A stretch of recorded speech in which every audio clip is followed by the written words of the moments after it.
Today's passage comes from Luke chapter 4.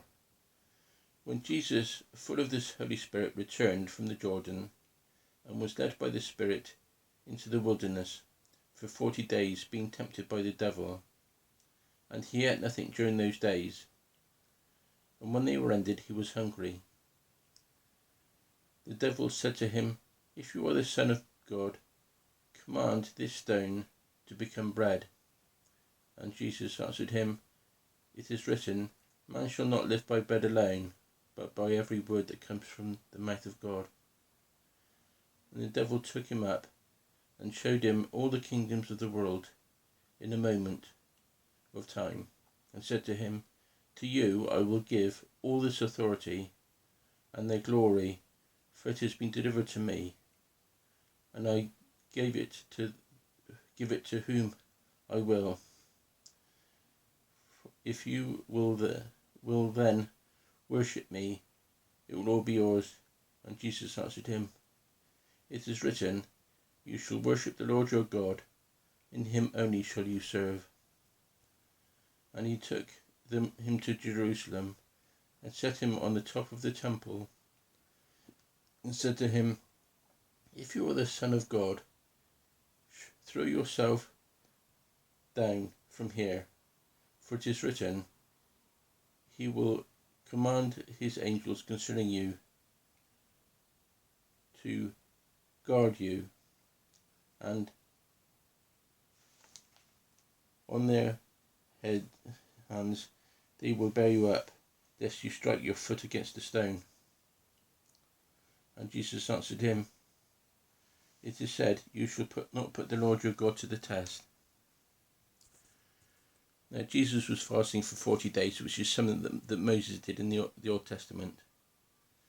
And for somebody probably in their 20s or 30s who's quite healthy, 40 is probably the maximum number of days that you can go without food. And fasting was giving up food for a particular period of time, in a time when, for many people, the only thing that they could give up was the food that they ate. Now, fasting is a bit like if a sports person or a musician wants to become really good at their sport or the musical instrument they play. They need to spend time practicing. And if somebody was practicing for a long time, then it would mean they'd have to give up doing other stuff they enjoy doing. And fasting is a bit like giving stuff up in order to spend more time reading the Bible and talking to God and being with God, in order to get him to know him better. It's not something that can make God love you anymore. Nothing can do that. But it's something that can help get to know God better and get closer to him. And Jesus was tempted in the wilderness during this time. And the particular temptations that he had were things that were trying to stop him from achieving what he was sent to do in order to save us. And quite often temptation to do something that's bad or wrong, but it can also be to do something that gets in the way of us getting to know God better and doing the things that perhaps he's calling us to do. And in each of the temptations, what Jesus did was to quote from a verse from the Bible. All the quotations come from the book of Deuteronomy, which is a book that he may have been reading at the time or was fresh in his mind.